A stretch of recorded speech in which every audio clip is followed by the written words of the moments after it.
Oh, good thing we're not live, huh? You might have to, what do they call that in acting? We'll try it. Okay.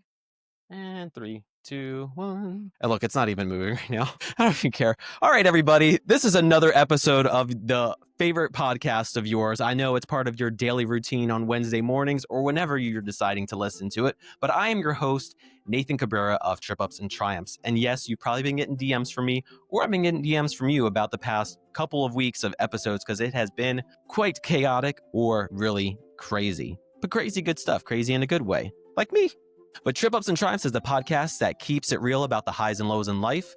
And as your host, I dive into raw conversations about failures, comebacks, and the lessons that turn setbacks into success. And today, I have another wonderful guest with me today. As you guys know, I love bringing guests into the Trip Ups and Triumphs podcast because we get to uncover and unpack tragedies and obstacles and things that really are hardships that many of us experience in our own lives, but are too afraid to speak out on it or are still dealing with it, and with good reason. There is some time that's taken before we get to share things and really get comfortable about it. And today, my guest is actually a friend of mine that is joining us, and her name is Heidi. Hello, Heidi. So Hey, everybody. I want to thank you so much for being here today. I know, yeah, absolutely. I know what it means to be vulnerable and how scary that can be, how challenging that can be, especially when, you're trying to share things in confidence and just really kind of you're in a season of unpacking things. But one thing that I want to definitely cover is the relationship that you have with your son. When we first just started chatting, you just came back and you got from Korea, is that right? Yeah. What was that Straight back experience from like for you? Korea. It was amazing. Definitely not something I would have ever been able to do in my life. And I really feel blessed that I was able to be there for him and just be there, period. It was such an incredible experience. It was an amazing trip. Seeing my grown son getting married, like when we got there, every time I would look at him, I would just start ugly crying because I just can't believe that he's 30 years old. He's getting married. He's about to embark on his life journey now. And I'm like, I'm still 30. Like, how's this Yeah, happening? But it was really awesome. it goes by fast, doesn't it? Very. Yeah. And, I was thinking about the other day. I remember when they were little, I have two sons. Ricky will be 30 in November and Hunter's 25. And I remember when they were little and I just was always like wanting to go, go, go. And I was a young mom. So I wanted to go out and it's like, oh, I can't wait for them to grow up. Yeah. And now they are. And I'm like, I really took that for granted. Like I wish I could go back to when they were little and cherish those memories. So now I'm like, have babies. Yeah, right. Now you'll be able to raise the grandbabies. I'm gonna move Yes. this a little bit closer Oh, to you. yeah. Sure. Yeah, Is there that you go. better? That's perfect. Okay. Just to Mhm. ensure that they get to hear your lovely voice. But yeah, that is something that I can definitely. I love hearing that perspective from you because my mom was also a young mom. She had me Yeah. when she was 14. Oh, How wow. old were you when you had your first son? I got pregnant at 16 and I had just turned 17. Wow. I actually got held back a year. So I should have been a senior, but I was a junior. And at that time, when I was in school, there was girls getting pregnant, but most of them dropped out right away. And I really wanted to graduate and get my diploma. And at the time, my high school was like I was going to spread it or something, Oh got to no. find somewhere to put her. And there was actually a teen parenting program out of one of the other high schools in the county. And a bus came and picked me up. And it was basically, a group of girls. You were in the high school, but you could bring your baby to school with you. Probably all the high schools have it now, but back then it was like, only Wow. one. But they also taught you about how to be a mom. We did have a lot of girls, and there were some girls in there that were 14. And, one girl, I think she was like 15, 16, had two kids. So we don't know what we're doing. I mean, we were babies. So they Yeah. taught us this is what you do with the newborn and the basics. And I'm Yeah. really grateful for that program because I was able to graduate, and I was able to take Ricky with me every day on the bus. They had Oh, little car seats that's in the so bus. cool. I know. He was so cute.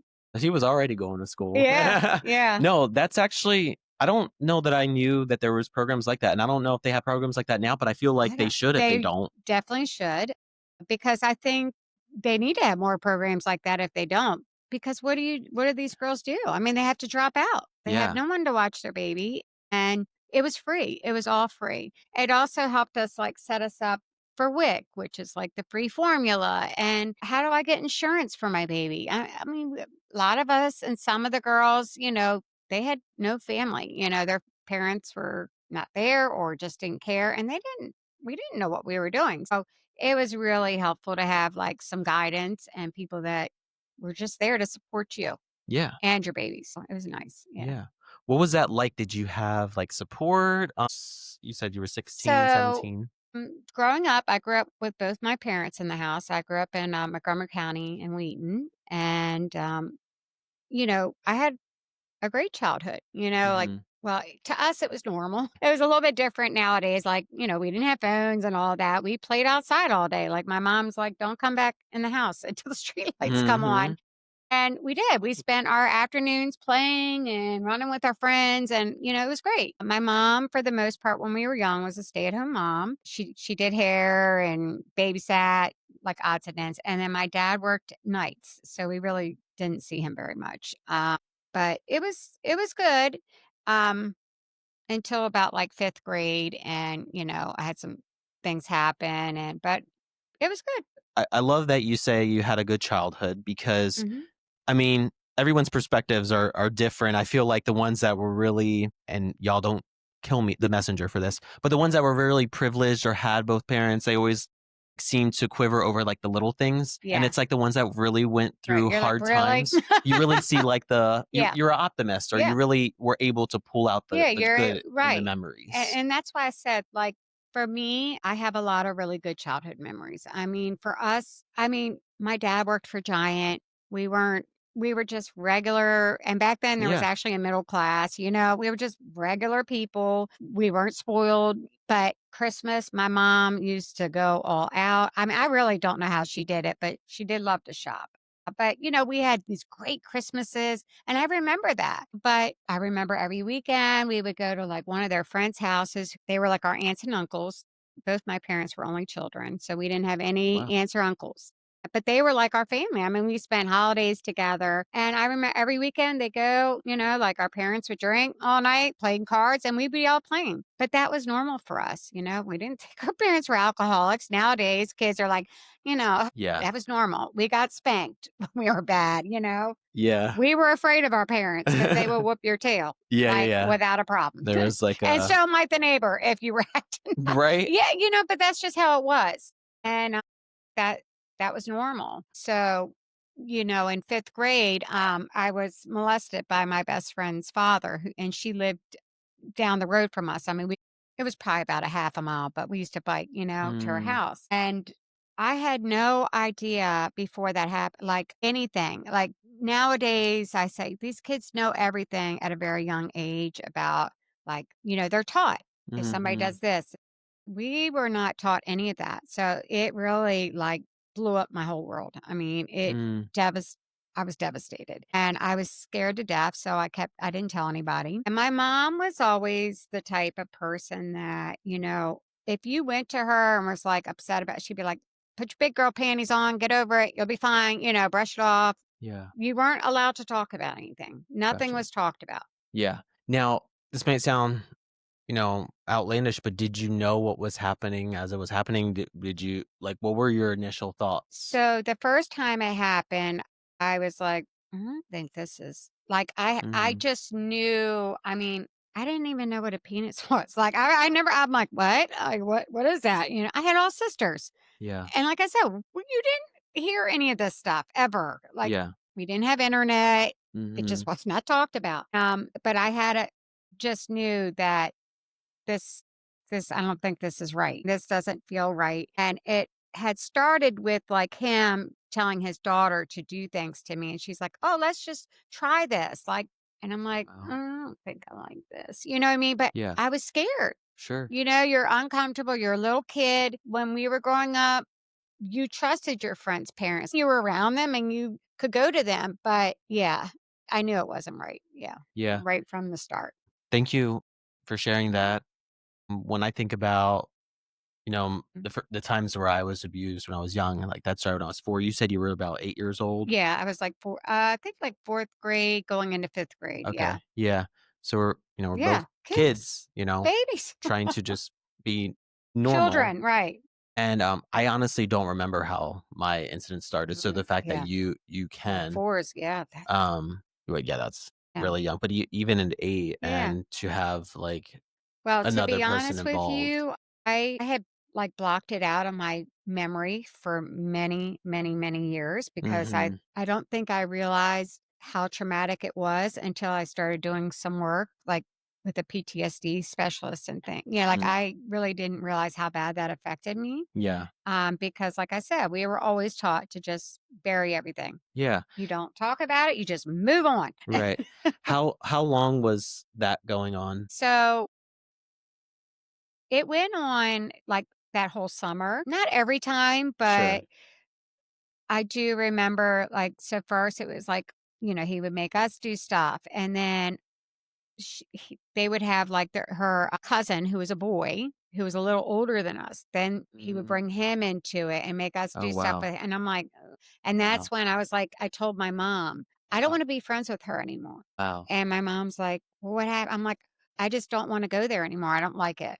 Mm, And her dad was really physically abusive to the mom and the kids, like, he used to beat on them. I mean, we got beatings, but it was just, like, regular yeah. spankings, like, they got beatings, like, bad, and I went there one day, and what I told my mom was because I watched him, she had set like, we were playing with matches, and he put her hand over the stove, the flame, and I'll never forget that. Like, she was screaming, and Oh I my goodness. ran out of the house. I was terrified. I was terrified of him already, Wow. and just seeing that level of, like, abuse, and I was like, Yeah. "I'm never going back," Oh my and my goodness. mom's like, "Okay," you know, and that Yeah. was that, and, we ended up moving, like, a few years after that. I went to a different school from her the next year, and, yeah, it But your just mom didn't know at that time what was going on, but just that you didn't no, want to be no, friends. yeah. Okay. I just yep. So I was scared to tell my mom. yeah. I mean, when you have an adult that you trusted telling you, "You better not tell anybody," and you're so young and Mm-hmm. like, you're scared to death already of adults, Yeah. and like I said, So you don't talk then, everything is yeah, I thought my parents were gonna be mad at me, like I had done right. something wrong, Isn't that like, crazy? why would you make him do that?" Yep. And That it's a mental game that oh, these yeah, abusers tend to 100%. use and 'Cause that's what he would manipulate. do. Like, Yeah. "I'm gonna tell your parents you were doing that," or, whatever, and I'm like, "Ooh." 'Cause like I said, we were scared. We had, like, a healthy, Fear, fear of appropriate fear of of our like parent authority then. and Yeah. leadership and trust. Yeah. And you trusted them, and Right. they took advantage. Yeah, but that was my first memory, I guess I could recall of, like, where my life kinda started, like, changing. Because it Mm, really even though I didn't talk about it, it really changed me, I was a mm, very happy kid, and I still was, but mhm. I've always been extra.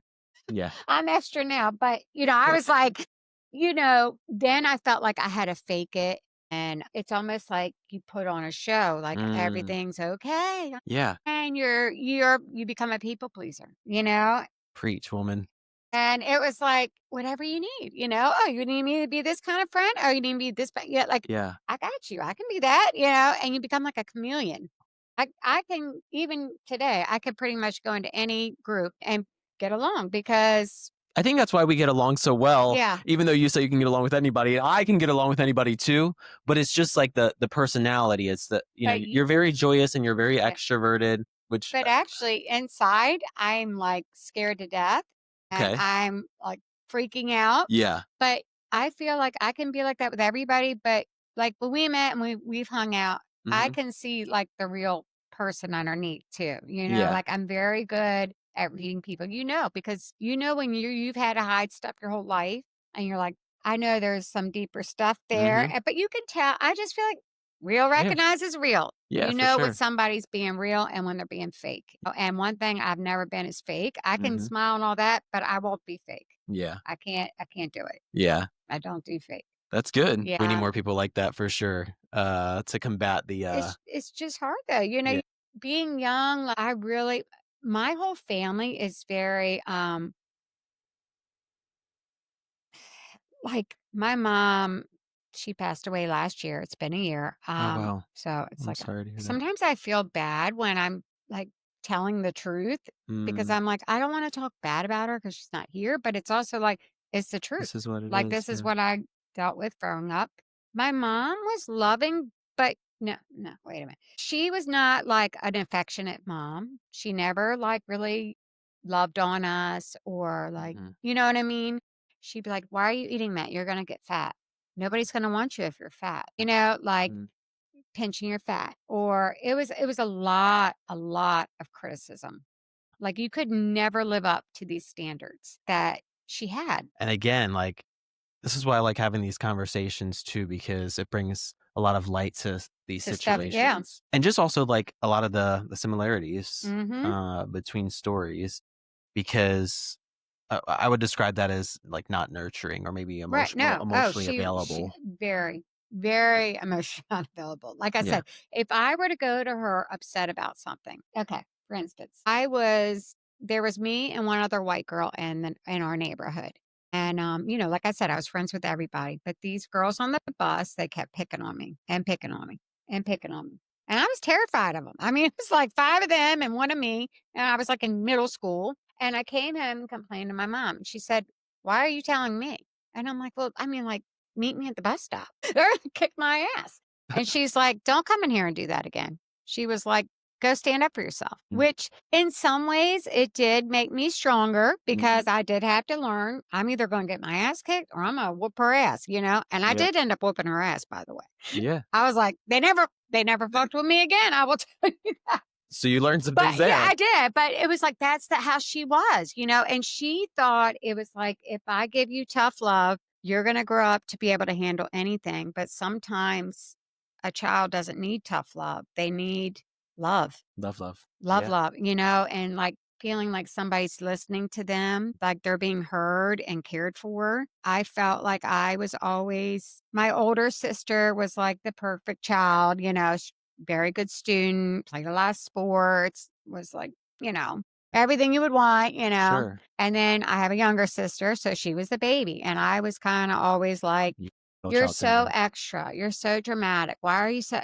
I'm Yeah. just extra, like this is just who and it was always trying to like dim, like Your if you light. would just dim it down, you'd be all right. And I'm like, no, Yeah. I don't wanna. Well, I don't wanna. I'm so glad you didn't, and I'm Me sure it too. took years Yeah. to keep that light burning and maybe making it brighter, but I think your light is so bright. Thank you. I've always like I meet a lot of people, talk to a lot of people, Mhm. and you've always been someone that I admire just as a Thank human you. being, I you know. appreciate that. That And means a then lot. Thank you. yeah, now that know it doesn't change my But it's it's attention towards it's you, but like it's neat just when you like you said, when you hear people's past and where they come from. My mom, like I said, my dad was really never there. My mhm, dad, when he was, it was like he was always kind of grouchy and you just didn't mess with him too much. You just did what mhm, he said. And he kind of like, do your chores. You better do them right the first time type thing. He yeah, tolerated zero disrespect. mm, The way these kids, I mean, he would have, I wouldn't even have dreamt of talking yeah, to my dad that way. He would have beaten the brakes off of me, like with no questions asked. And he did many times. But I felt like my mom was constantly like, she criticized a lot, mhm, all of us. And she was so like she was very like just sharp. And my sisters, as we got, well, that's just how she is. That's just how she is. You need to get over it. And I'm like, yeah, but it makes me feel this way. Why is that not important? Why is it, you guys are always telling me I have to change. Like, how about maybe stop talking to people like that because it's hurtful, and you think you're helping them, but you're not. mhm, Actually, like giving them a lot of trauma. yeah, Because like I said, I grew up feeling like I constantly had to make them proud. I was always trying to get their approval, mhm. and I never did. It was very, very harder. Do you find yourself doing that now, or did you find yourself in the future, your Oh future yeah. self, to reach that level or that bar? So I did. My whole life, I basically was a people pleaser, and I have always been like a super hard worker. My mom ran like a little cafe out of a country club in the summertime. Mm, Now we would have never been able to afford to go there, but because she worked there and like just ran the summers, we were able to go. And so we spent all our summers there and it was great. But we worked there and from like 12 years old, we worked and that was the money we made and we would cook, buy what we want. But I always felt like we were like the poor people in my mind. I don't know if that's how it really was, but in my mind, I was like, wow, they have like so much money and they're rich. And I kind of felt like they always looked on us like we were, Like, how'd you get in to the country club? oh, you're only here because your mommy works here. Yeah. Like, not like they treated me like that. I'm still friends with some of the people today. Okay. And I, I have really good memories from there. But from a young age, I always remember feeling like I wasn't good enough. I wasn't good enough. I wasn't good enough for them. I wasn't good enough for them. And I remember that from a very young age, feeling that way, like very insecure about everything. Sure. And it's no surprise there Yeah. how a lot of what we endured Hmm. or faced or how we Yep. communicate when we're kids follows us into Yep. adulthood. Even when we try not to be like that, it Yep. just, how did you follow me up to this year? How's your relationship with your siblings now? If you don't Um, mind me asking. I don't mind. Me and my younger sister were very close, like my whole life. I mean, when I got my mom let me get my license at 16 because she wanted me to drive my little sister around. She didn't, like, all right, now you got to pick her up and do this and that. So me and my younger sister were always really, really close, and she was my best friend. I mean, I was there when her kids were born. I was there when her two of her grandchildren were born. But her and I actually had a falling out a couple years ago, about 3 years ago now, and we don't talk at all. And that was probably the hardest. Like, relationship that I lost that I, like, felt like I, like, mourned it almost because it really hurt me to the core. Like, some people you lose in life, and that's just what it is. You guys grow apart, this and that. But her and I had been through so much together that I was really just devastated when it happened. Sure. Yeah, that's a tough one, especially when it is a A sibling. sibling, yeah.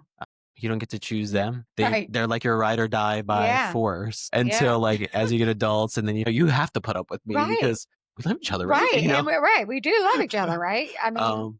Yeah, I have heard, people having estranged relationships with their Mm, siblings. I might have disclosed some things that have happened to me and my siblings over the years, on and off, and relationships that I thought literally would never mm, be restored. happen. Yeah, it happened. Yeah. So I'm so grateful I'm now Yep, because I was gonna say, I'm hopeful.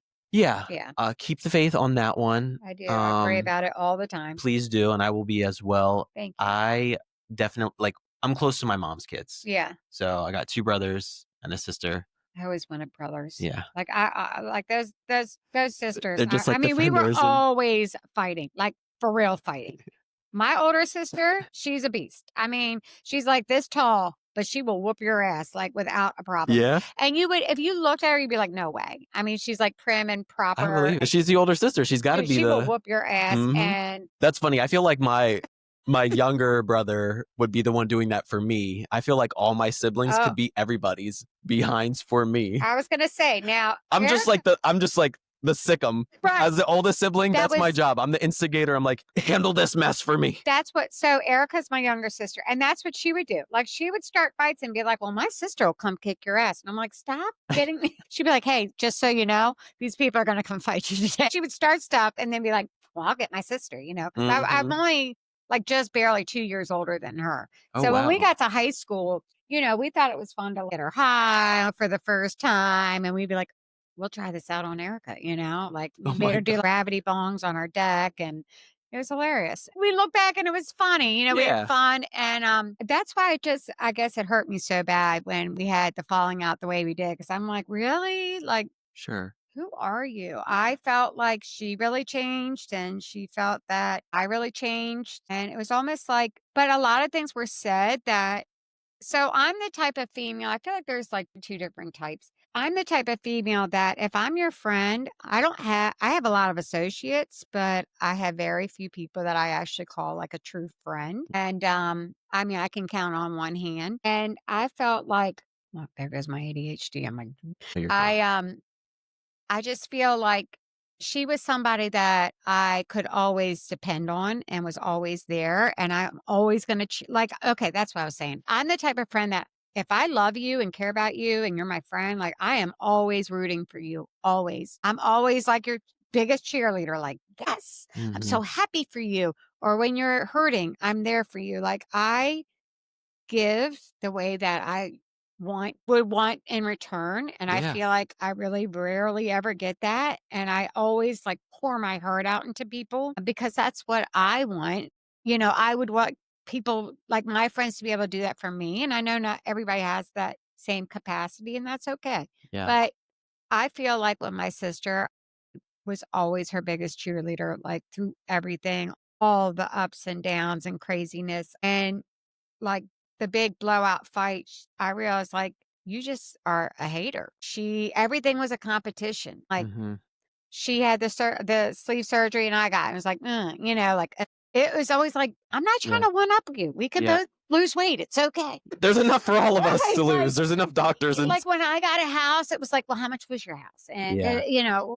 Do you think that competitive spirit or that attitude I mean, I feel like there's some of that naturalness that comes amongst siblings, yeah, especially, yeah, a little rivalry. or even cousins, but do you think there was something more to that? Maybe like the way you guys were raised or this like proving so now Yeah, that your maybe mom's so. maybe, not That's here, true. that I she's mean now projecting that on you and trying to be like, yeah.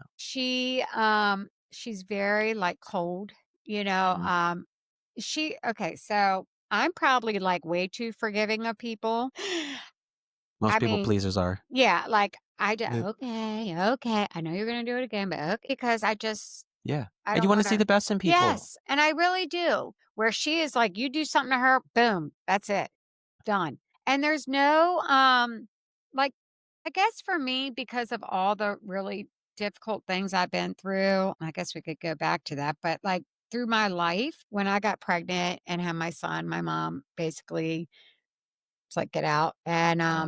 I was on my own, and by the time I got to high school, I had started getting high, and, I was smoking weed and, drinking, and I started using it as a way to cope because, by now, like, that stuff from my childhood and just feeling like, well, I'm damaged goods. And I started looking for validation and men and people. And I thought, well, I'll be a party girl, and the life of the party. Yeah. And my dad had taught me when I was young, you gotta learn how to handle your liquor. You gotta learn how to drink with the boys so they don't take advantage of you. So I learned at a young age. I drank a lot. I mean, I could handle a lot of alcohol because I thought I gotta be able to outlast them. Yeah. And I could like outdrink anybody. Yeah. No, I that's probably why I It's don't like pretty drink. I can't. messed up But like yeah, way to look at something, sure. right? Like, probably But not the best thing we to don't know teach how teach to daughter. gauge something until we're like in the mess or um Yeah. Well, I was a okay. mess. I was a mess. So I was partying a lot, smoking a lot of weed. And then my sophomore year, a friend of mine, her parents were out of town and they like left her home alone and left the keys to the car. I mean, we were 15. So I was living in Columbia at the time, Ellicott City actually. And we took her mom's car and drove down to Baltimore and went to a rave all night long till like 5 o'clock in the morning.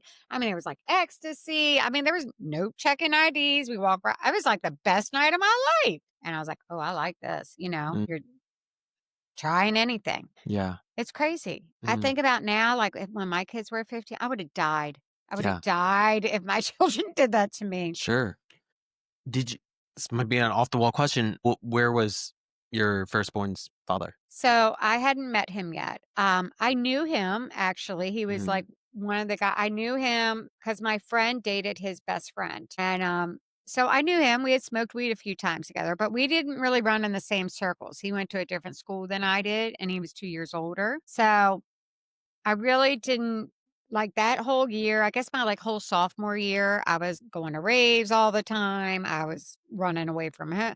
And honestly, like half the time, my parents, they really never cared where I was. I just would say, oh, I'm going to so and so's house. Okay. They never mhm. checked on me. We didn't have cell phones. We didn't have any. Yeah. You said you were going to Tony's house for the night. You were there. That was it. Yeah. Oh my God. We were ripping and running. And Then when I went into my junior year is when me and Steve started, hanging out. That's my son's father, Steve, Yeah. and I got pregnant, like, pretty quickly. Mhm.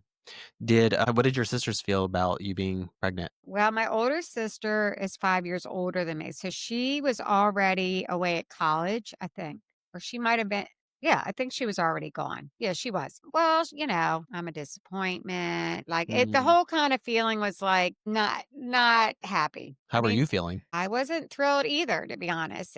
And if I'm being like really candid, I had talked about having an abortion with my mom, and she was on board, and my father was like, absolutely not. Wow. Because my mom was an atheist, but my dad was not. And he was like, Oh, you'll go to hell. And I'm like, okay. He yeah. was like, no, no, absolutely not. So I was like, guess we're having a baby then. And his sister had a baby, and they just made it look like it'll be fine. It Yeah. just, I had no idea. You just remind what you were just telling me just reminded me. I heard that so my if my Yeah. family is watching this, they probably not. My family, but I know. I'm like, oh ain't watching God, I'm this. I'm kind of like, like hopefully nervous. somebody else. No. When my mom was pregnant, my grandmother pretended that she was the one that was pregnant and Right. expecting a baby because my aunt was also pregnant at the same Oh, time. really? Because me and my cousin are literally a month apart, and I'm Oh, older. But my mom's sister is like the older sister, right. and my aunt was like, "Hey, mom," to my grandmother, like, "I got some news. I'm pregnant." And she's like, "Oh yeah, me too." Because she didn't want Oh, people oh, to to know know, that it was yeah. my Well, because mom. honestly, then and it was not like it is now. I mean, Yeah. teen pregnancy is much more acceptable, which it shouldn't be. It's I don't know. acceptable, but it's also dropped since the 90s. Well, You were that's pregnant in good. the Yeah, the 90s? 90s. Yeah. He's 95. Yeah. We're close in age. Well, yeah, I'm Yeah. Like 33. you could, I could be his well, no, not yet. big brother. No. But yeah, it was like just not, and I felt like I had really embarrassed my parents. Especially That when you said you summer were when trying I to was. impress. Yes. Oh, yeah. But my mom during my pregnancy, though, was really supportive. I will say they were very supportive. They weren't happy, but Sure. they were supportive. And I stopped partying. I kind of like got my life together a little bit, was back in school, and Yeah. okay, I'm gonna have a baby. No, okay, this is what I'm doing now. I'm gonna be a mom. What the fuck? Like Mhm. I just was all over the place. Like I needed help, mental help more than I needed a baby. Yeah. But I didn't know what I was doing. But my parents were very supportive and they helped me, thank God, because I had no idea what I was doing. My mom went to all the doctor's appointments with me, and Ricky's dad was wonderful. I mean, he's a great guy. Is a great father. Oh, that's Yeah, awesome. I got lucky. Yeah. Um yeah, and like I said, then I had the teen parenting program, but after I had Ricky, I had never dealt with my trauma, so I was really wanting to be out partying still. I didn't wanna be tied down to a baby that was crying all day. Yeah. I was 16, 17 years old. Yeah. All my friends are out senior week, and they're seniors, they're partying, and I'm, like, stuck at home with a crying baby. I hated it, if I'm being honest, I did. Yeah. That's the honest truth. Sure. I mean, it's hard to even say that, but that is how I felt at the time. Like, that didn't mean I didn't love my son, but I was still a child. And I was like, the hell was I thinking? I don't sign up for Mhm. this. You don't realize this is a human being. Mhm. It's 24/7. And there's There's no no getting do-overs. away from it. Like they're there. They're there. And he had colic and he cried all the time. And I just was like, felt like I was drowning. I Mm. mean, I just felt like I was drowning. So any chance I could, I was out the house getting high. And that very quickly turned into like a friend of mine introduced me to heroin at 17. And like I said, when I was younger, I was doing ecstasy and all these other things. I thought, oh, it's just like a party drug, whatever. You can do it here and there. I had I sound so stupid and so naive, but heroin was not like known like it is now. I mean, yes, it Mhm. was, but it was like Yeah. nobody did dope. It was very rare. So I had no idea that just doing it a few times that you could be like physically dependent on it. I found out real quick and it took over my entire life. I mean, yeah. I mean, within 6 months, I was an IV drug user. Wow. hmm And Ricky was one.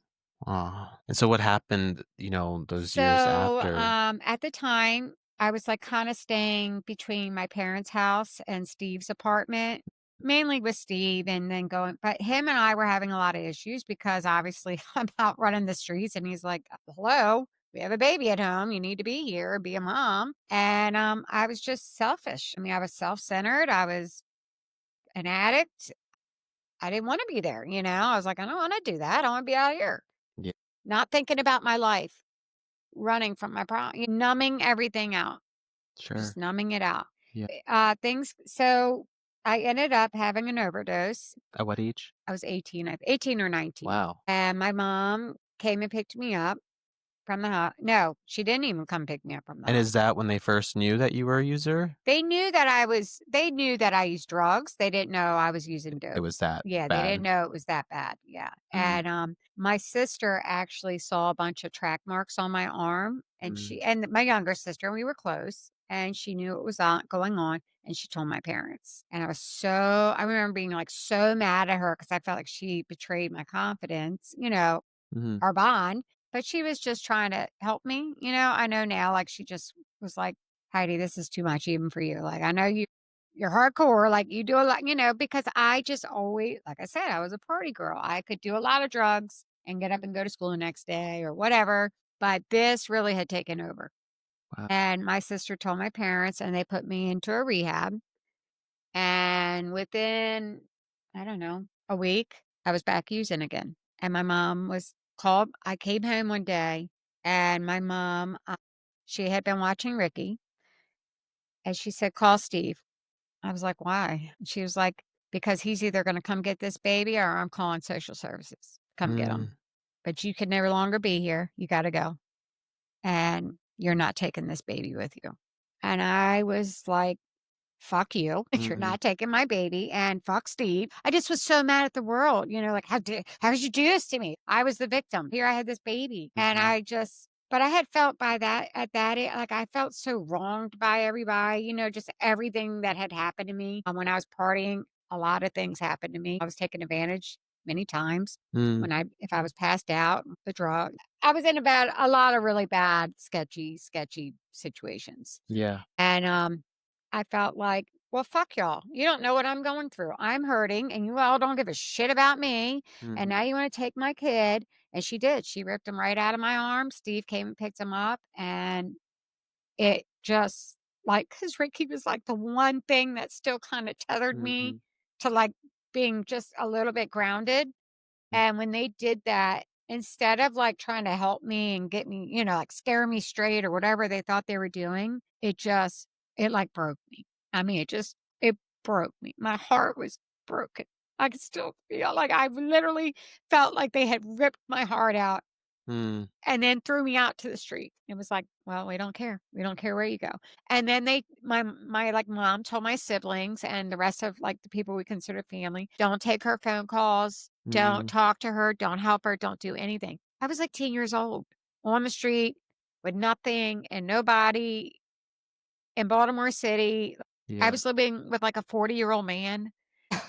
It was a yeah. mess. Did you end up being in a relationship with this guy or Well, yeah, because I needed somewhere some to place to live, live? and Yeah, I mean, he provided me with drugs and yeah, this, and I'm sure you can imagine how that went down. sure, Like I said, I was a chameleon. I could do any part, and I just, like, stuffed everything down. I knew how to survive. I had learned how to survive, and I did what I had to do. yeah. How long was that season? At least this Um, this this that was particular from, one? like so I started using heroin when I was, like, 16. I think I was 16 or 7. Mhm, If I was 17, I had just turned 17 yeah, because I remember I was driving by then. Until I was about 21 or 22. yeah. Mhm. And is this when you had your So that's when I got, pregnant with Hunter, okay, my second son. I didn't know I was pregnant, mhm, and I remember, and also when you're in active addiction like that, your menstrual cycle is not normal because it's just not. Your body's all out of yep, whack. I had no idea I was pregnant and I was like really sick. And I went to the doctors and they're like, you're 5 months pregnant. And I had been using the whole time. And I'm like, what? No, that can't be. And then I thought, okay, well, I don't want to do to this baby what I did to Ricky because I tried to be in Ricky's life as much as I could, but I was still just trying to make it, like literally stay off the streets. Yeah. And the places that I was staying and the people I was with, they were not a good environment for him. Mm. And I had to put even though I missed him and I wanted to be with him, Sure. I can't bring him here. Like these people are smoking crack in the basement and shooting heroin. I can't bring him here, you know? You actually did him a Right, service, essentially, even though I'm right. sure he Yeah, missed you and probably yes, wondered and where you were. it crushed me, you know, but then I would just use to not have to feel that. Like, Yeah. every time the guilt and the shame of what I had become, I would just use. Yeah. Can you explain, if you can Mhm. recall, because I think a lot of people have misconceived thoughts about a drug addict, right? Right. Like, obviously no one woke up and said, "Oh, I want to be a drug addict." You I love just people that say, you made that it's choice, a and choice. Yeah, maybe yeah, the first time, but you didn't choose to right. be, completely controlled. The way that I'm I didn't mean to No, you're interrupt you, but good. I'm assuming that you're asking, like, my thoughts on it are nobody wakes up and says, I want to be a junkie. Yeah. Okay. And nobody starts out that way. Mhm. It's just like the person, I'm sure everybody or almost probably all of your audience at some point when they were a teenager had a beer or a drink or a glass of wine, right? For an Mhm. addict, Mhm. that first taste or whatever, I can remember as a child going to the dentist as a child, Mhm. and when they would give me like that Novocaine, that laughing gas that gets you high, I love that shit. I was like, "What is this?" I loved it, and I was like 8, 10. Right. Ooh, what is this? Doesn't look the way I feel. So I truly believe that. Well, it is. It's a chemical imbalance in your brain, and then when you like load it on top of a bunch of trauma and you're trying to like escape, it's just a recipe for disaster. So Just numbs the my pain. first drink, the alcohol, the weed, I was like, why can't I smoke weed every day? I mean, what's the big deal? You know, Yeah. but for me, it did lead to, well, this isn't cutting it. I Yeah. need something stronger. How far can I go? I'll disclose this, and this might be a shock to some of you all, because I haven't talked about this actually, and I forget sometimes. But no, Love it. Let's no, hot seat. and I don't always make this about me, but I always like to make the comparisons because there's always two different walks of life, people and No, whatnot. But yeah, I never, like, my family obviously did it all yeah. really young. I think my dad gave me a beer when I was 4 and just said, "Here, like, All yeah." right. I Yeah. mean, it was See? totally like Mhm. hardcore, like, "Hey, Right. what's the big deal?" I think I tried my first cigarette in first grade because like Oh, my yeah. friend convinced me to like pick it up off the ground Yeah. after my uncle threw it, which is super disgusting. Were you when did you ever see those Capri cigarettes? I don't know if you're Oh, too is that what young. they call them? It's like the They toy, were like the super, super skinny and they were like the that candy. long. No, these are like they were actual cigarettes. Oh So my my god. mom said, Yikes. they look like But like, how are you smacking that pack that it these. comes out the box? Do people like? Oh, I just remember like people smacking I the don't even packs. Why they do were they do like, that? oh yeah, I don't smack the packs. because you had to like get the tobacco like nice and Oh tight. god. Oh, I smoked Newports for years. That's got to be the Baltimore thing. I don't know. Yeah. You know you're like hood and ghetto when you smoke Smoke the Newport Newports. It's like, box. ooh. Bringing back memories of that wonderful smell of menthol. Um, but the first time I've ever gotten high, and I won't get into it today because this is about you. Oh, I can't. Um, it was through gummies. Like I was like 30. This was recent. I don't do them anymore because of my job, not just because of my job, but I also like I wanted to share that because it's like a different euphoria or whatever that Oh, you yeah, it's feel. totally different. I wasn't planning on getting up, but who is planning for Right. that to happen? But from my What made understanding you is do it? like, what did I? Like, what like, Yeah, I were know you you're. just like, "I wanna try You're it?" like, "Ooh." I know, I'm like, "Alright, come on." No. So I had a client that Okay. that's what they do, and I was like, oh, I have See, you anxiety and want to this and be that. a people pleaser. Yeah, guys, don't do what I do. And I'm Don't also be not me. allowing this just because I did it doesn't mean that you're gonna do it too. But it was more so for like, medicinal purposes is what it is. That's lies, people. You're just kidding. No, but No, it you're had just the THC and yeah. whatever, and it was supposed to be a very low dosage. And honestly, because I've never tried anything, this is embarrassing to those that actually do What was the participate. dosage? It was like 10 No, milligram, I'm and I like bit a those half of things it. are seriously they're strong. I was no good. I I know. couldn't I already drive. know. I was sleeping at a friend's house. Like I fell on their couch Were and I you like, stayed there. I'm sorry, guys. I gotta, I gotta was like, excuse myself. well, I was house sitting. I was in their house and I was Were you rating. freaking out? I was rating. Yeah. All of a sudden I open the door. It's like really sunny out. And I'm just like, oh my Go gosh. out there. I call them and I'm like, I can't drive home. And they're like, well, stay there. And I was like, no, I can't. Like, and Daughter. I crashed on their couch at like 8 p.m. or 6 p.m. And I Yep. woke up at 8 p.m. or 8 a.m. the next day. Yep.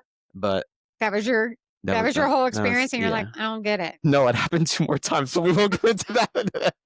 So you did kind of like, Yeah, but I you know mean, what? Those gummies are to me, and I mean, like I said, I smoked. It's so funny. Me and Ricky's dad were just talking about this when we were in Korea because he was there. I said, because he actually still smokes. He does the vape now, and I mean, I guess regular pot. I don't know, but I said, remember when we were young and we used to talk about like, wouldn't it be so cool if you could just go into a store and buy weed and it was legal? I mean, it was like, we would talk about these great, and now that like we can do it, and I don't even smoke weed anymore, and I'm like, the hell. Yeah. It's no longer no longer has that like allure or action. I actually stopped smoking weed a long time ago. And we was so.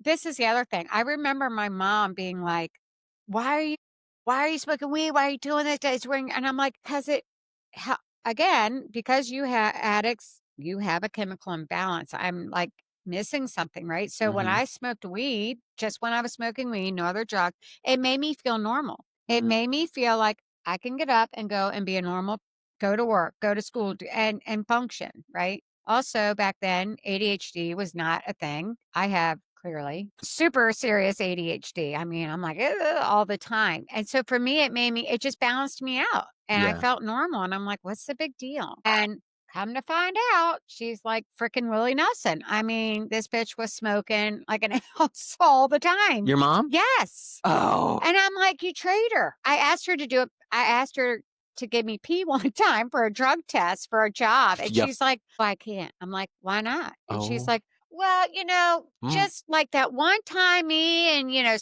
I'm like, what?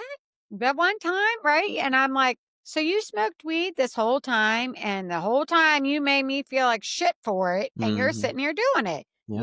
Later on, like just a few years ago, I went to her house and her and Erica were like doing bong hits at her kitchen table. I'm like, what is it's like when happening you're growing up and already mowing the house, all the things that you weren't allowed to do. It's like the youngest And I was like, one gets to do it all. Yeah. hold up. I was like, you would have killed me back then. I'm like, and now you're just killing bong hits like it's Nothing. and I don't smoke anymore. That's jerks. They made me feel terrible about myself for smoking weed, and they were the whole time. I'm like, really?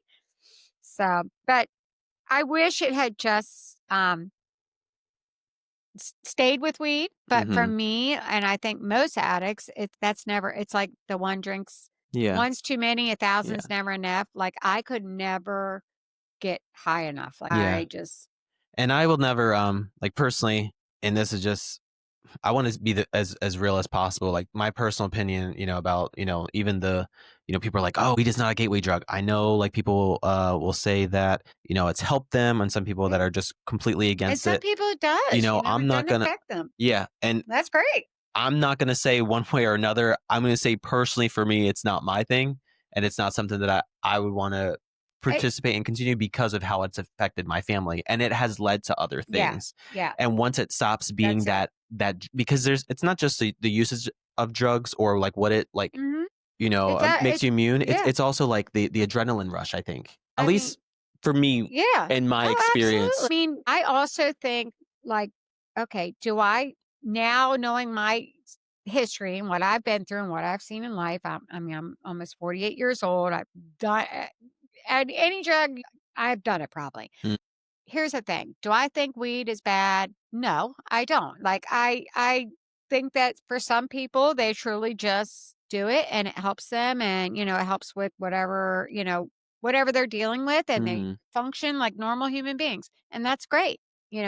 But then there's other people, and I think these are the people that are addicts, like just in their DNA, and they're the people like me that try it and are like, what else can I try? And it just leads down a path, and do you really want to take that chance? Like I encouraged my kids when they were little, like, hey, I don't want you smoking weed. I mean, I was actually pretty like I had I mean, I was on my kid's ass, like, you Mhm. better have good grades, like, Mhm. because I didn't want them to end up like me. And I'm like, and Ricky was a straight A, honor roll, gifted and Oh, talented, he was like our shining star and everything I wasn't. And yeah. my mom loved him and adored him, and That's everybody awesome. just loved on him, and I was like, well, at least I did something right in their eyes. Yeah.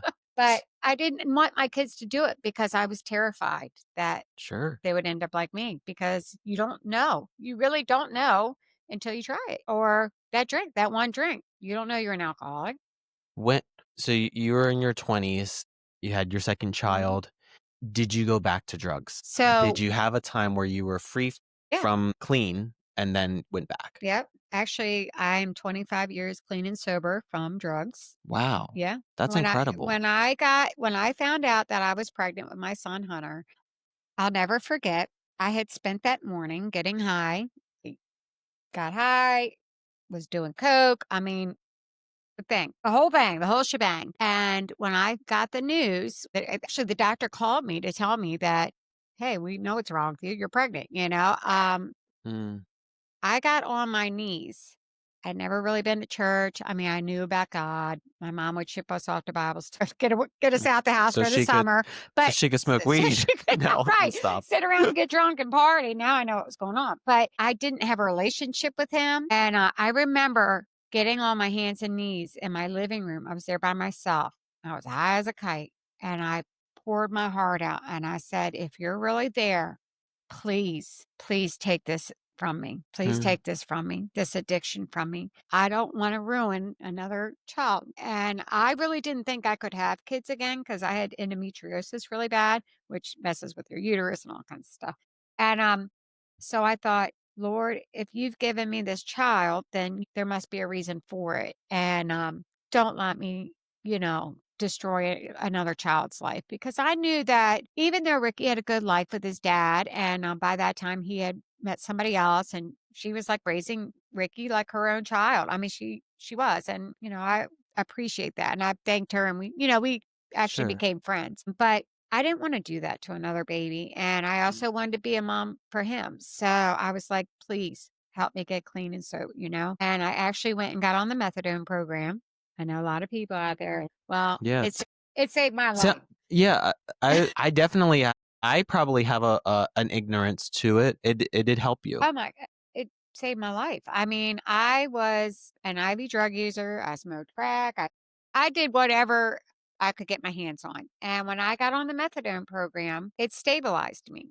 Mm. Now, yes, you have to want to get sober. You can't be popping pills on top of it and all that. I really, really wanted to get clean and sober. Wow. Like, and I needed something to help stabilize me where I didn't feel like I needed something. And methadone did that for me. I was able to because shooting dope and all that, it's a whole thing. An addict's life, their whole life is like every day is like a routine.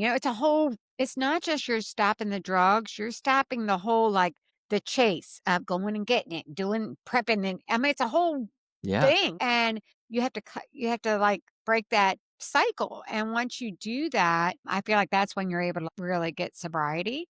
Mm. So methadone was able to do that for me because I wasn't craving any drugs. Like I didn't crave any drugs. I got my medicine. I did what they told me to do. Mm. Was pregnant. And at that time I was just worried about having a normal baby because I knew I'd been using.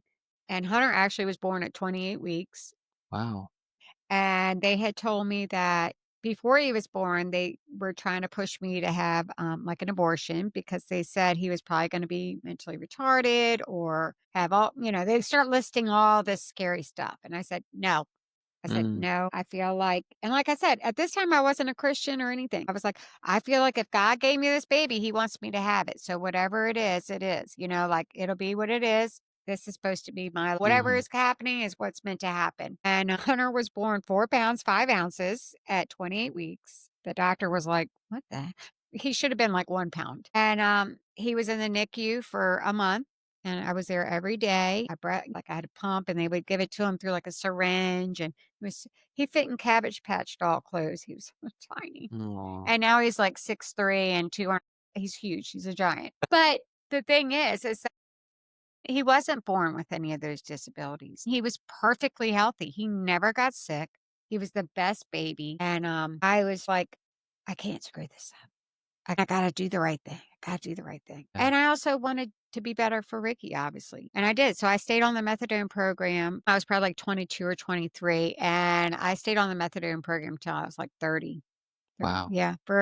Because it takes a long time. Once I finally felt like I was stable, I had a good job, or I thought for me it was a good job. Sure. I was living with Hunter's dad. We were getting married, normal life, and I'm like, okay, I have a stability. It's time for me to detox, and it took me 2 years to detox off the methadone Wow. because they do it real slow. But yep, I've been clean ever since then. June 9, 2000 is my Wow, that's amazing. yeah. I love hearing that because There's hope. thank you.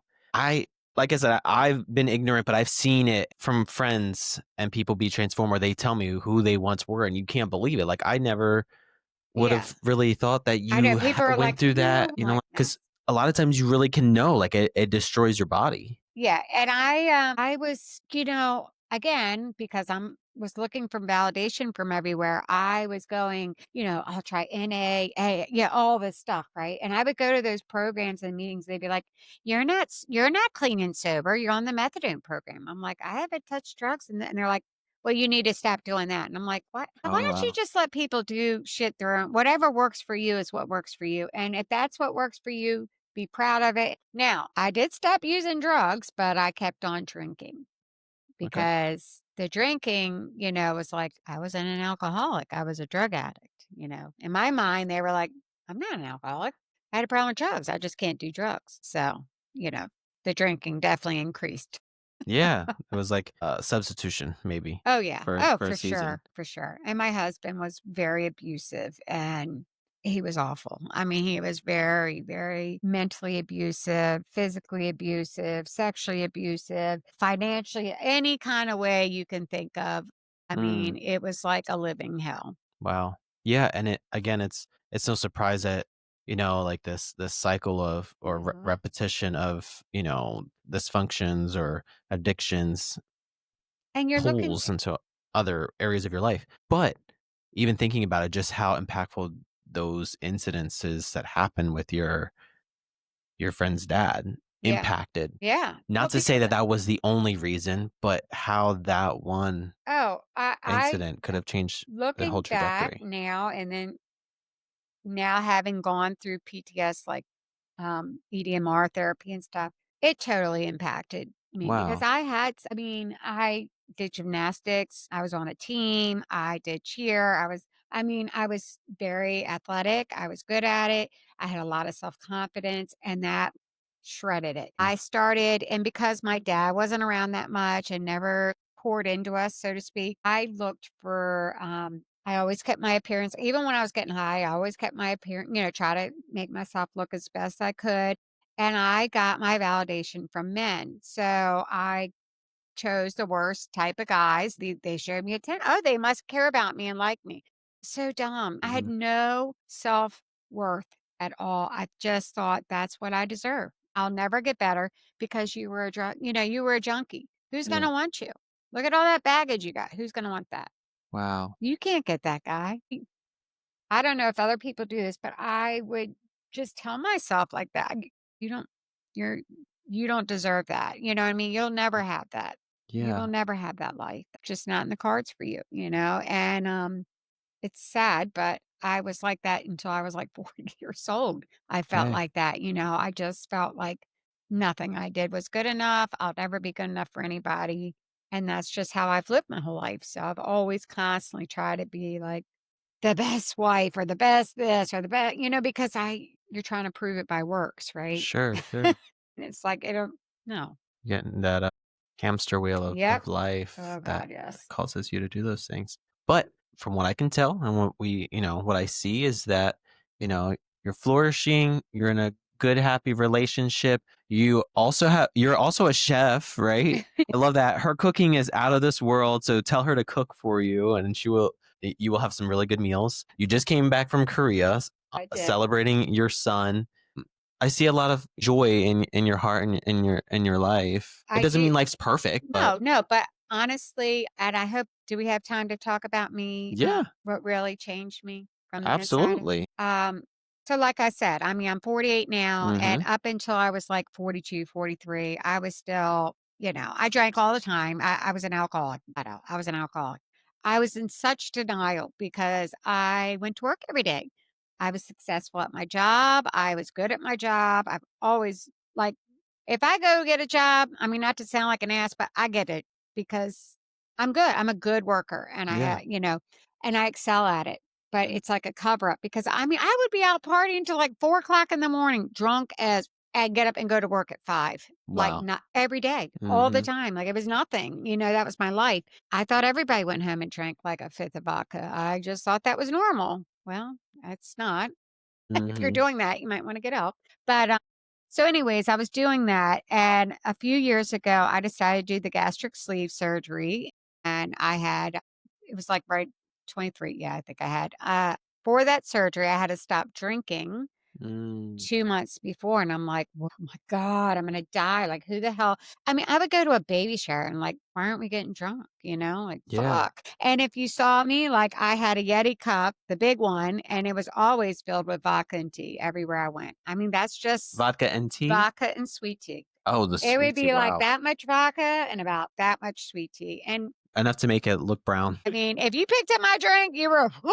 But that everywhere I went, I had it. I Wow. always had a drink. Everywhere I went, and so when they told me I couldn't drink, I was like, "Die!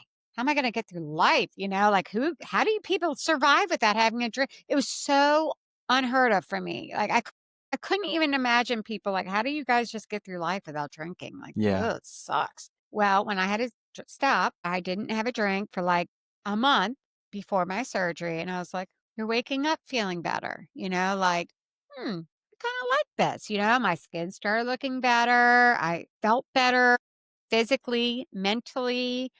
I was I had anxiety so bad, so, so bad, pretty much my whole life, Mm. that I could barely even go to a grocery store by myself. Like, I would get to a parking lot and have an anxiety attack and go home.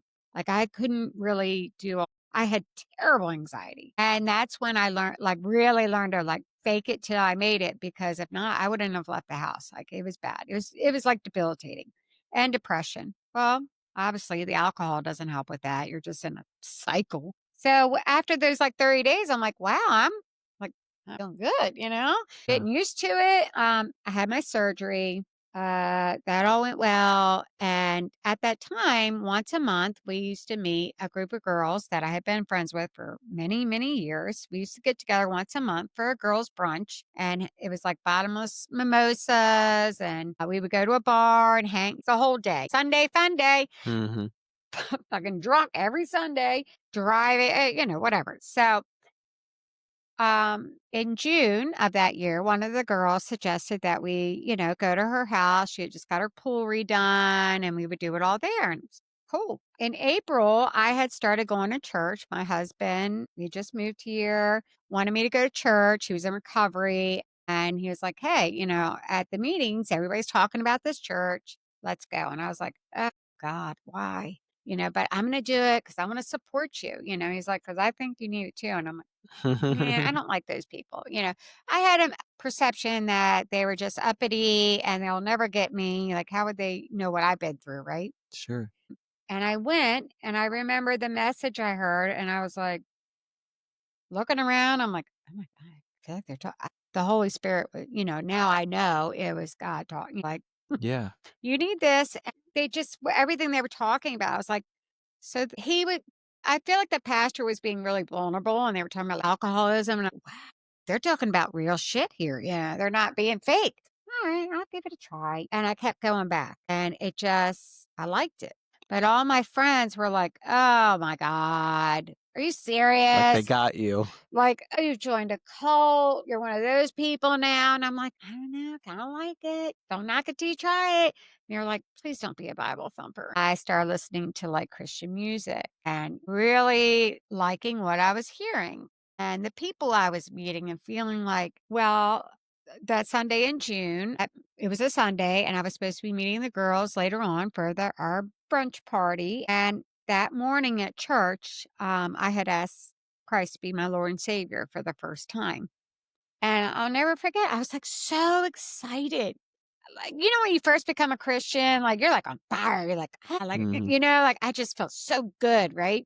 And I remember getting out into the parking lot and my phone was like blowing, like, "Where are you at? Hurry up." Da, da, da. And I'm like, all right, I'm coming from church. They're like, oh God. Like, are you serious? Like, you're at church right now. And I'm like, yes, leave me alone, let me Mhm. do me. And I get to the party and like I said, I hadn't been drinking then. Mhm. But the old Heidi, I could party. So I had a few drinks and I remember like I had a good buzz. And I was like, "Ooh, wow. I can get drunk off a few drinks now. I kind of like this." Well, I ended up getting roofied that day. My Mm. friend's husband actually sexually assaulted me and raped me. And it changed my entire life, really. It was the worst thing that ever happened to me in my adult life at 45. Yeah, it was 2 years, just past June. At my age, the last thing you think is that you're going to your girlfriend's house and that her husband's gonna rape you. Mm. These are people I trusted. Yeah. I had known them for years, like that group. Immediately, that little girl that was molested came out. I totally froze. I was scared to death. I was scared to tell my husband. I Mm. didn't tell him, actually, my friend, because he was mad at me because I didn't get home till like, I called him at like 12 o'clock at night on a work night. Sunday. Yeah, it was going into a Monday. I was like, you got to come get me. I can't drive. And he's like, he just thought I was drunk and being stupid. And was like, really? I got to go to work tomorrow and you're out here being a fuck up, and I'm like, I'm sorry. Yeah. And when he came to get me, he's like, where are your clothes? All I had on was like a bathing suit top. I just knew when I came to, I was like, I got to get out of here. And I just ran. But anyways, he's like, what is going on? And I was terrified. Like, I was like, he's gonna kill me. He's gonna like I was thinking he's gonna be mad at me, Yeah. and that's all I could think. Like the old me came out. All I just remember thinking was like, if we don't think about it, if we don't talk about it, it'll just go away and I'll just move on, go on. How you like my mom, pull your big girl panties up. Get over it. Get over it. You're fine, right? Well, I wasn't. I remember like 2 days later, I was at work and my friend, one of my friends, worked with me. She was there that day and she knew what happened. And I had like a whole freaking breakdown. Like, I mean, wailing, like crying my heart out at the top of my lungs in a room, just lost it. And I remember one of my male coworkers came in and said, I don't know what's going on, but I can feel your pain and I whatever I can do to help you. And I was like, I gotta go. I don't even remember like getting home. My husband, I don't even remember. I think he had to come get me like off the side of the road. And I just like blacked out almost. And he took me to like a emergency, but for psych. And that's when it came out, like everything that had happened from the rape, yeah, and the assault. Cause he's like, what is going on? Like, what is happening? Yeah. What? And I'm like, I would like give him bits and pieces, but I was scared to tell him the whole thing. Sure. And so he's like, what's happening? Like, like, just talk to me. And I'm like, I would just freeze. And when I got to the place, I'm just like, was angry. I was like, now you're trying to lock me up. Now you want like everything I've been through. Now you want to throw me in a psych ward. Well, they took me on a 24-hour hold and basically just drugged me so I could sleep. And they let me go home and they, like signed me up with a counselor and stuff. And I remember my husband picked me up and he said, now we're heading to the police station because you're going to file charges. And I was like, no. I mean, I was so freaking mad at him, like Sure. fighting him, like Yeah. putting my hands on. I was like, no, I'm not going. He's like, why? Mm. Why? And it's so weird because as an adult woman who's been taught and knows, like, you see it on TV, you're like, first thing, go to the police, right? Yeah. Go report it. I just completely shut down. Like, I just shut down and wanted it to go away. But he wouldn't, like, he was like, no, you're going to report. I'm like, why are you forcing me to do something I don't want to do? It happened to me. But I was like, fine, fuck you. I remember throwing the keys at him. I was like, well, you're not coming with me. And I got to the house. I jumped in my car and I just took off towards the police station. That happened in Howard County. And I got there. Of course, it's all men. And I was like, great. So I go to report it. And this young guy comes in. He's probably like 30. And he was actually very compassionate and was like, I'm really sorry this happened to you. Just tell me what happened. And I told him everything that I could remember. And, I'm like, I don't even like, because when it happens, you're like questioning yourself Mhm. because I was roofied and I had been drinking. I'm like, am I thinking like, did I do something that made him do like, you know what I mean? Did I Yeah, do something? I don't know. But I do because you don't remember expect it waking to up to happen. this, like Mhm. this happened and I know I didn't dream that. And my Mm. friend actually came back and saw like some stuff and I'm like, I'm not dreaming this. Like, you start second guessing yourself. And Sure. I didn't know that that was very common for people that have been through abuse. I Mhm. don't know if you've felt like that where you were like, did I do something? Could I have done something different? Like, why did they single me out? Right. So I remember when I came out of that after telling everything, and I was like, I just don't want to get him in trouble. Isn't Like, that can crazy? you imagine, like, the fact that I was like, as a grown freaking woman that knows that piece of shit should be punished? My first thoughts were, I don't want to get them in trouble. Why was I trying to like save him? Fuck him. Mhm. Like now, sorry, but fuck him. But again, that old trauma like immediately came back and it was just, I gotta not worry about myself, make sure everybody else is okay. And when I got out of the interview, my husband was waiting for me. He had he had followed me there, and I was like, "Thank you for making me do that. I actually do feel better." He said, "I would have never made you do that alone. I'm Aw, here for you, and we're gonna get through this." But that's it was wonderful. very, very difficult. I basically all my friends, or quote unquote friends, they all disappeared. All these people that I thought were just my best friends, my girls. As soon as I said this happened, they were like, no, no, no. Like, I'm sure he didn't mean it. He's such a nice guy. He would never do that. No, He you're would good. never do that. I think you just drank too much. Mm. You were just really drunk. You were just you were just really drunk. That's all I kept hearing. Now, I know what happened to me. Like, I know Yeah. I still in my mind can feel certain things. And I'm like, I know this happened.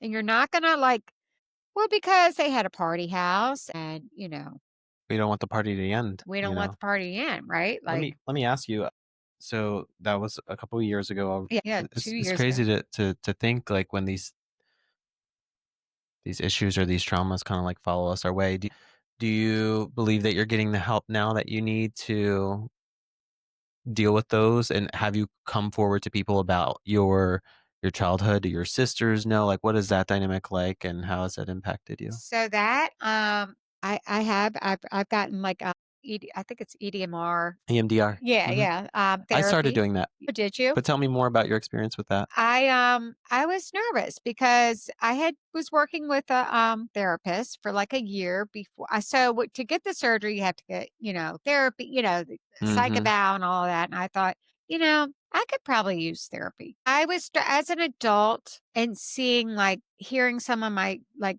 my real friends like perspectives, like because I had become really cynical and very judgmental the same way like my mom and my family were, but I also wasn't. It was weird. Like I would like they think they have it rough. I mean, try, and they'd be like, but why would you want them to go through like why would you want them to struggle like you did? Yeah. Don't you? And I'm like, yeah, you're right. That makes sense. You know what I mean? Like they started making me question certain views I had. And I was like, oh, so that's not normal? Like you guys weren't right. And they're like, no, no, Yeah. and seeing like the way they were with their moms. And I'm like, what's that like? But it started to make me feel like, you know what? Maybe I could use some therapy. I was struggling a lot in all my relationships. So I decided to get help, therapy. And so we had started talking about my past. And I remember my therapist said, I didn't think we were going to get past week two. She was like, I was so shut down. Like, this is even before I had been assaulted. Like I was like, because I was taught and raised, you don't talk about shit, Mhm. nothing. You Oh don't yes. trust And if anybody. you're gonna see a therapist, then there's something You're really crazy. you're messed up. You don't see a And you therapist, are and not part of this you call therapy. him a shrink. That's what they used to call him. Right. Like, Right. We don't do that. We don't do that. Right. And you keep what happens in this house stays in this house. What happens in this family stays in the family. yeah. Right. You don't talk But about it. we can't do that anymore because that's how That's how the those sick. generational Yep. curses continue to happen. That's how we don't get help. Right. I'm so Somebody's thankful got to that break them. yeah. So that's great that you are the one that's doing that now. Yeah. I'm impressed. And I'm so happy. I'm Thank happy you. for you. Thank I you. really am. But I will say the biggest thing after that and losing basically all my friends, Sure. I felt utterly, completely alone. I had just moved to this area, didn't know anybody. All my friends were gone. Like I said, I went forward with pressing charges. That was a whole thing. They got to bring everybody in and Yeah. interview To everybody. deal with that is It was so mentally, it was like torture, just over and over. And seeing that all my friends, even the ones that saw things, when they went at the police, they were like, I can't really say for sure. Like, I'm not, turn their back on me. And I was like, I'm alone. Like, I'm completely alone. But I had just accepted Christ. And I am no joke. For like 2 months, I was at home, a mess. And I would be like rocking on my couch because I was just like, it really rocked my world. I have never in my entire life, through all the shit I've been through, I have never been suicidal ever. And mm, I was like, I can't handle this. Like, I am losing my mind. Uh, I just was done. And I will never forget, one day I had like joined a small group and I had like one of the workbooks or something. I just decided one morning to like crack it open, and I was sitting on my couch, and I swear I felt like he was standing there and said to me, I had to slam that door on you so you could leave that life behind. And I'm sorry that you're hurt, but it was like he was reaching out his hand to me. It was like, but there's no more looking back anymore. That's not your life anymore. Those people weren't meant for you. They were never meant for you. And sometimes, like, you got to go through some pain to yeah. look ahead. And I swear it was like he opened this window, and it was just like I could look back. I felt like in my mind, I was like looking back, and it was just darkness. It was very dark. The past, I feel like, is very dark. A lot of hurt and trauma that I never talked about. I really still never have. This is probably the most I've ever really done at once. Thank you. Thank you. But it is freeing. You feel free. But I remember being like, wow. And since that day, I 100% like put my faith in God, like dove into the word and sermons and church, and just I wanted to learn it all. It was like a sponge, give it to me all. I loved it. I was like on fire. And the day I got baptized was like the best day of my life, because I remember being in line, like waiting for my turn, and my husband got baptized the same day, being like, because I was still struggling. Yeah, I got Sure. baptized. The assault happened in June. I got baptized at the August, and I was like, God, like, please take all this hurt and shame and guilt from my whole life. Take it from me.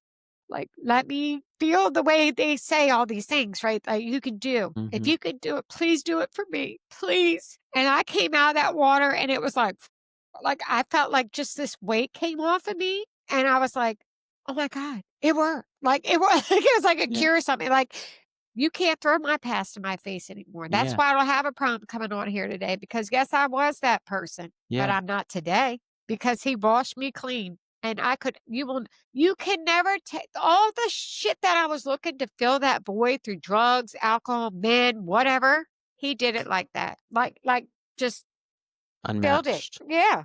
You Yeah. could never take my joy from me because you Yeah. didn't give it to me. He did. And I will never feel ashamed again about who I was or what I was, because I've been washed clean by the blood of Jesus. And it might sound like hokey pokey to people or whatever. I don't really care. Yeah. He has completely changed my entire life. I don't drink anymore. I might have a glass of wine here and there, don't get, but I mean, I was a hardcore drunk. Yeah.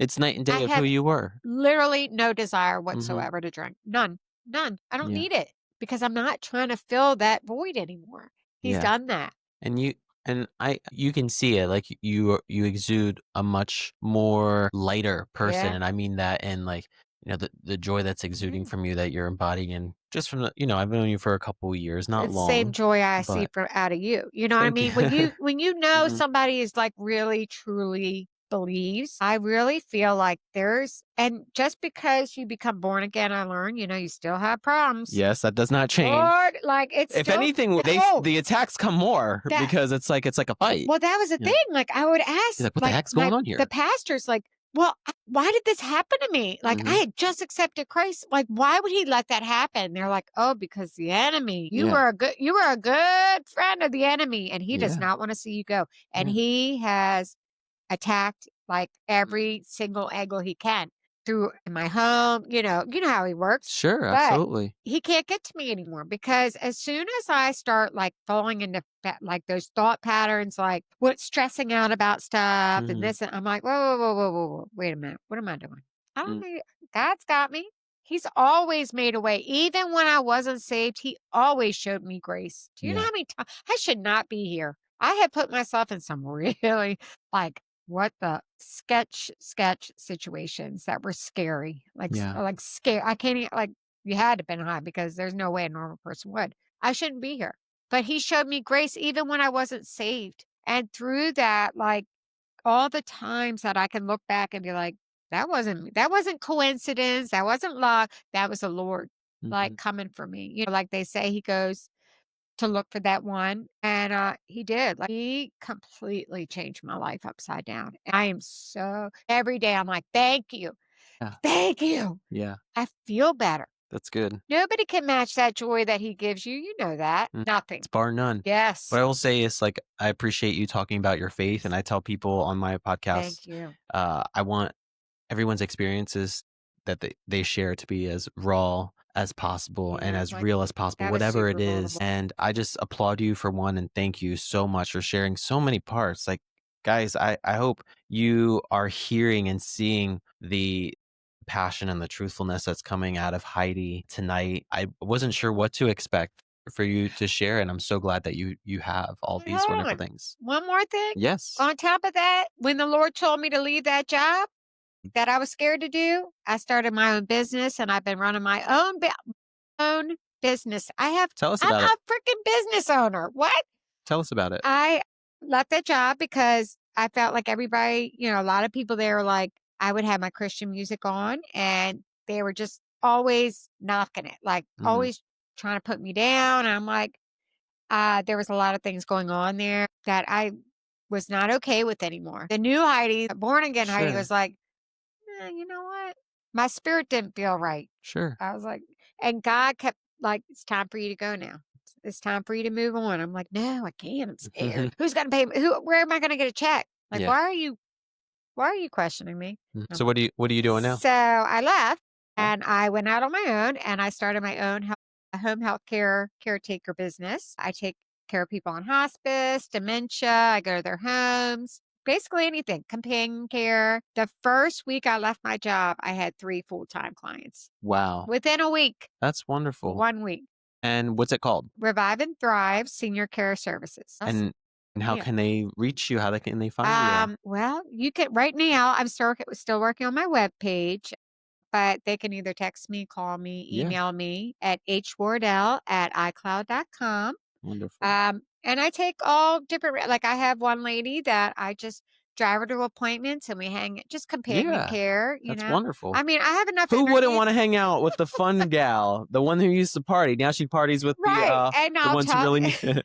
They can't hear me. So I just talk all day. They're Oh like, my goodness. That it's is the so best job. cool. I love that for you, and it's perfect for you. It is. I have found really fulfillment in it because I feel like I am helping Mhm. people. A lot of them, sometimes their families have like, just kind of dump them or like, here, you deal with them. And also me and my mom, after she threw me out, I never really had like a real good motherly relationship. And Mhm. so a lot of times with like my one female client I've had now for 2 years, I mean, she's like a mom to me, and I love you, honey, and we have a Yeah. good time. It's not work. I love It's it. I love I it. love that you get to pour your heart Yep. into it and then you receive And they something from pour it as back into well. me. Yeah. That's And beautiful. so when I went away to Korea, my one full-time guy, Pop, I've had him since day one. And I mean, we like family right from the start, right? Mhm. And his son, it was them too. And we just right away, it was meant to be. Well, they ended up moving right before I left for Korea. It was Mhm. kind of like a just happened type thing. And we all cried and he cried, and anyway, so I knew coming back home from my son's wedding that I wouldn't have a job to come home to. So I was like, I'm not going to stress about it. I know, the Lord will provide. And with them being home, I've been home 2 weeks. The first week I had 5 interviews and I've been hired by 2 clients already. That's So awesome. yeah, That's I so mean, he just good. always, he does it. I See? mean, I and I love don't it. push it. Like if I feel like, Yeah. nope, that's not all good. All money's not good money, That's right. but he's always going to find a way. Yeah. I love that. Mhm. Thank you so much, Heidi. Thank you. And folks, thank you so much for joining us for another beautiful episode of Trip Ups and Triumphs. You just heard again from Heidi Wardell and her journey in life. There was so much to unpack, and I Sorry. love it because here you're going to get rawness, you're going to get truth. And I love that we can talk about our failures, but also our comebacks because it doesn't end there, right? We have our trip ups, but there's triumphs right around the corner, and hopefully you're on your way to your triumph as well. Again, be sure to share the podcast, like, follow, subscribe on Spotify, Apple Podcasts, and YouTube, or wherever podcasts are available. And we're going to keep this going. Like I said, every single Wednesday, 6 a.m. is when it starts. And Heidi, I've been holding on to my word, and there's so much more. I just want to thank Yes. you again. You're a lovely person. You're beautiful. And I'm Thank you. so honored that I get to Well, have thank you you on my for show. sharing. You being vulnerable and opening it inspires others to come forward and do the same. And I just really wanted like people to know that it is possible. I mean, at 45 years old, I was saved and he changed my life. Don't give up hope. Yeah. Like God will have your back, and just keep the faith. You don't believe, just keep going. Yeah. It is possible. Maybe whatever you're trying is not working. Yeah. So I love the consistencies from people and the beauty that comes Yeah. from people's from journeys and their triumphs. too. So Me too. I'm so glad that you're still here to tell your story. Thank you. Thank you. And everyone, as you know, I always say I love you. If you haven't heard that in a long time, I'm telling you, even though I don't know you, and you can reach out in my DMs, private messages, and we can talk further about what you just heard here. And if you they need can some reach out to me resources, too. if you want our contact somebody needs to information. talk or what. Listen, we love Yeah. to be loving on somebody. So I'll love on any sisters any day. Yeah, You know what I mean? absolutely. Like if they Paying need it forward, absolutely. Yeah, so absolutely. thank you so Thank much, you. and everyone, have a great day.